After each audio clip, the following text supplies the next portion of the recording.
It's been about 3 weeks since my last book review, which was Nazi Gut Munchers by Harrison Phillips. This time I'm reviewing the only book I've finished so far this year. We are only on like the 7th or the 8th day, so it's not too bad. Which is Books of Sarah by James. I'm going to fucking say his surname wrong. Lefebure. James Lefebure. No fucking idea, which is shocking on my part because he's a fucking lovely bloke and we chat all the time. He's an absolute fucking diamond. But yeah, I went into this book not knowing any fucking thing about it at all, other than my good friend Janet has read it and said it is just fucking amazing. Really, really powerful book, really atmospheric, really brutal, really violent. A lot of people mentioned Tomato Soup to me. I was at a loss to that. I liked Tomato Soup before I read this book. Not so much a fan of it now. Which you're going to have to read it to find out why. The book itself is 311 pages long. The cover art is fucking amazing. Absolutely amazing. Amazing art. Really, really love it. Uh, the book follows a lady called Sarah, hence the Books of Sarah. Uh, it's kind of split. It's like two books. You've got one part follows a guy who wakes up and finds himself in. You ever seen The Cube? The film The Cube? It's kind of like that, but he finds himself in a really dishevelled, like a fucking 80s bedsit basically. He finds himself in a really shitty fucking bedsit room, whatever, single bed, bloody clothes in the corner, wallet in the clothes, so on. He then, two doors materialise on the wall, so it's obviously supernatural type thing. And he goes through one of the doors, one of the doors burns his hand, the other door he can go through. And when he goes to the next room, it's the same room, but there'll be like, this time there'll be a poster on the wall, or there'll be leaves in the corner, or there'll be fucking something.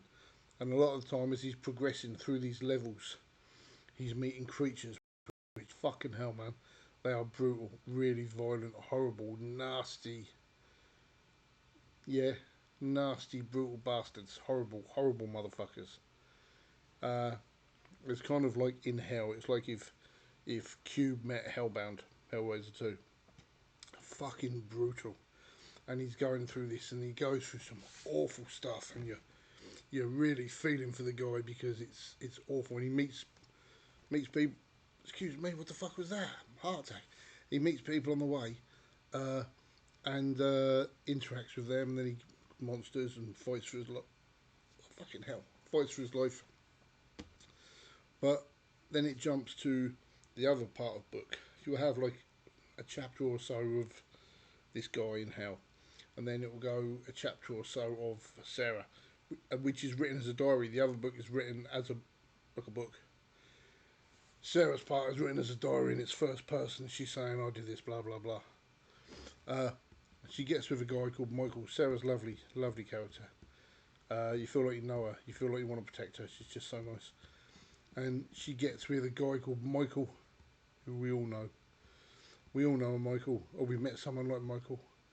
Probably not to the extent you find out how bad Michael is, because he is an absolute fucking monster. An absolute woman beating, raping scumbag that just makes you want to kick his teeth down his bastard throat. Really is a vile, vile cunt. And I cannot hate him enough. Uh, Partly for ruining Tomato Soup for me. Oh, that fucking scene. But yeah, he is an absolute animal. And the story follows Sarah's growth in a way, her deterioration from who she used to be, but then her growth, her strength comes through as a character, in that she has to survive, and it follows her over a period of years, and she joins a library and she gets a haircut. And I've made that sound really mundane, but the haircut scene is probably one of the most powerful scenes in the book, and it choked me up a bit. I've known women who've been through what she went through. I've been through it as a guy myself, on the receiving end, and it's not good. Obviously, you feel that James writes this. He writes this with so much passion and so much realism that it just chokes you up. I often at times forgot it was written by a guy. It felt so uh, genuine, so that this was a woman that was telling the story. Uh, and if you've not read anything by James, and so this is my only book I've read one. Check his work out because he's a fucking talent. He really is. He's a fucking lovely bloke as well.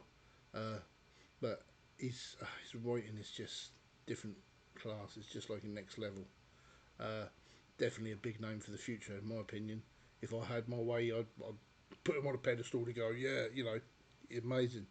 Uh, I've got a top-notch tier of authors at the minute, like Megan Stockton, Candice Nola, Eric Butler, a couple of others. I don't want to name in case their heads get too big. Uh, but James has gone straight into that group because he's just different class.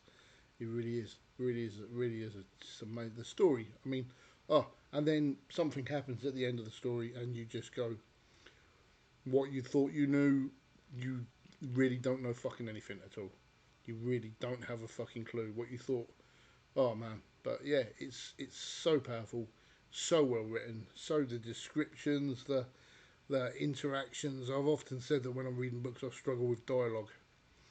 Uh, I really struggle sometimes when characters are talking, when people write. It just doesn't feel like a conversation. It feels like someone's written two characters talking. If that makes any sense at all, it doesn't feel fluid. It doesn't feel natural. Uh, James nails it. Just nails it. Everything. Is there anything wrong with the book that you didn't sit and read it to me? Possibly. I don't know. I can't honestly fault it. Uh, there is absolutely nothing wrong that I can see with the book at all. Uh, Amazing. Like I say, if you haven't read anything by James, and if you haven't read books of Sarah, fucking go and get it. I've recommended it to a few people since I finished reading it, and they've read it and they've loved it. Which is obviously because I'm always right, which is a fact. But yeah, so go and check it out. Evening, and yeah, thanks. There you go, Ty. All right, Ty. Ty. Yeah. Fuck's sake.